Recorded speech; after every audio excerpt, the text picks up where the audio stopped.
In this video, I will show you how to fix on FC24 if you're getting an error message similar to this one which says entering a match has been temporarily disabled. So let's jump straight into it. So here is the actual error message. Now there's three possible reasons why you would be experiencing this error message. Now the first reason this could be happening is due to the EA servers being down or having maintenance work done. So what you can do is come across to this website here, which is fifaUteam.com/FC-24-maintenance-times. If you come across to this is actually the official website for FC24 servers, and it's going to tell you if there's currently any maintenance going on. So if you scroll down on this page, you can see the maintenance list here, and it's going to tell you when work is due to be connected or any current issues with the servers. Now, if there's currently no outages with the servers, what I would recommend doing is actually restarting FC24. Sometimes by restarting the game, this can fix any potential connection issues.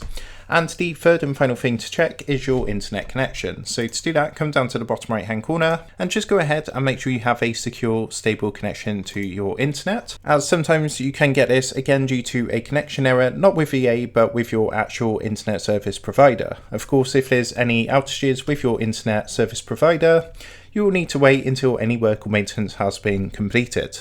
So that's how to go ahead and fix on FC24 if you are getting this error message. I hope this tutorial did help you out today. And if it did help you out, I would really appreciate it if you was to consider dropping down below the video, leaving a like and also subscribing to the channel. With that being said, I just want to take a minute to thank you guys for watching this quick tutorial, and I will see you in the next video.